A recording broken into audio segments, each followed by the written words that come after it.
Eu não consigo dizer não. Eu tenho uma dificuldade enorme para dizer não. E quando me dou conta, já estou aceitando aquilo que eu não quero. Não consigo colocar limite. Você experimenta isso? Esse vídeo é para você. Quantas vezes eu escuto isso nas sessões? Isso é muito frequente. Eu escuto quase sempre. E por que será? O que é que está por trás dessa dificuldade toda? É sobre isso que eu vou falar. Me acompanhe nesse vídeo, já se inscreve, ativa o sininho. Se você chegou agora, esse é o meu divã. Eu sou Suelen Barbosa, psicanalista clínico. Seja bem-vindo. Por que você tem que sempre se submeter ao desejo do outro? Abrir mão da própria vontade para satisfazer alguém? Fazer aquilo que não está com vontade por medo de desagradar? Por que é tão fácil dar um não para si mesmo e tão difícil falar não para o outro?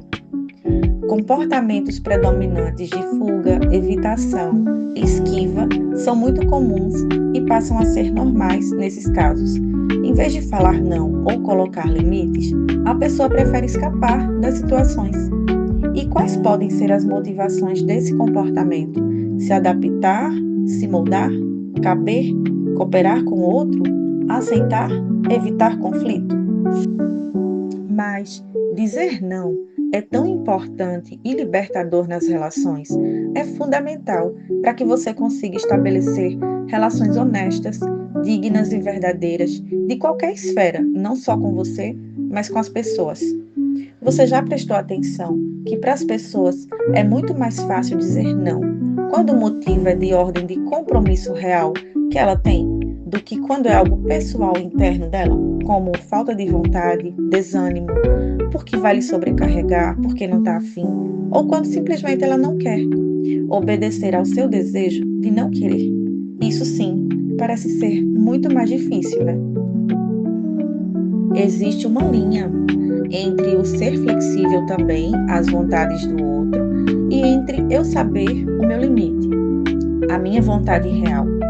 Quando o desejo do outro me faz mal, quando não dá para negociar, existe desequilíbrio quando só a voz e a vontade e o desejo de alguém prevalecem. É quando eu coloco o outro num lugar de superioridade e de potência, o grande outro. E eu sempre fico num lugar de submissão, de obediência. Ocupar o lugar do objeto que sempre terá que fazer o outro feliz.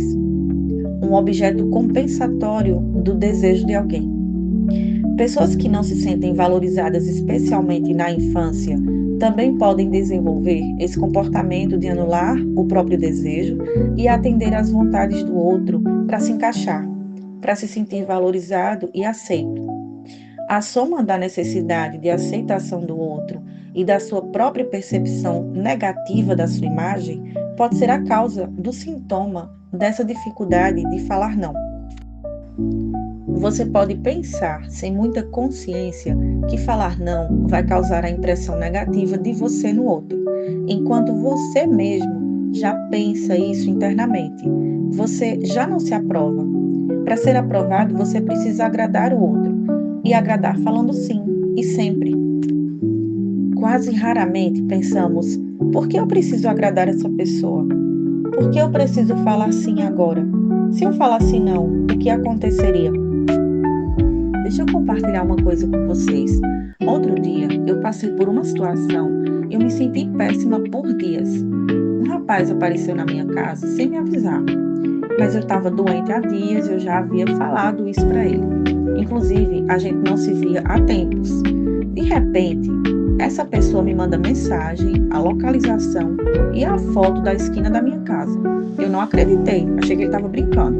Eu estava toda desprevenida, com cara de doente, e eu não o atendi, apesar de considerá-lo, mas eu pedi desculpas, me expliquei que eu estava doente, ele já sabia, a minha casa estava um caos e que eu não havia combinado nada antes. Eu não esperava dele aparecer de surpresa. E eu não iria sair, não iria poder recebê-lo. Isso me fez refletir sobre como muitas outras pessoas, no meu lugar, iriam dizer sim ou não iriam impor limites, abririam a porta, mesmo indispostas, apenas para não frustrar o outro. Se eu aceitasse aquele encontro, eu estaria fazendo por desejo próprio ou para não desagradar ele? Eu senti muita culpa, né, por vários dias, até porque essa pessoa veio de outra cidade. Mas o que eu estava sentindo naquele momento, aquela culpa, aquele peso e mal-estar, é algo muito comum em mulheres como eu, que foram ensinadas a se responsabilizar pelos sentimentos do outro. A culpa que eu estava sentindo não era pelo que eu tinha feito, mas pelo mandato inconsciente de agradar, de não frustrar. Só que nesse caso, frustrar era necessário para eu ser respeitada. Se eu tivesse aberto a porta sem querer, só para não frustrá-lo, como eu estaria me sentindo depois? Invadida, obrigada a ser gentil, mesmo doente. Então, aquela culpa, na verdade, era um sinal que eu fiz algo diferente do que eu costumava fazer. E que daquela vez eu me coloquei em primeiro lugar. Eu estava quebrando um padrão. Eu precisei ressignificar. Eu não fui dura com ele, eu fui justa comigo. E se eu recebesse, seria por uma vontade dele e não minha. Nós associamos o falar não ao ser ruim, ser egoísta, não ser legal, ser uma pessoa mal. E terminamos na culpa inconsciente, né? Existe a fantasia de que negar o pedido de alguém equivale a machucar, a decepcionar ou agredir. Tratar esse sintoma, dessa dificuldade de falar não, vai ser uma revisitação profunda dos seus critérios, dos seus valores reais, dos seus conceitos. É um feedback seu, direcionado ao seu eu, desprendido da opinião externa. E isso não pode ser dado pela palavra do outro, isso é seu. É uma autoconferência, é a sua autoavaliação.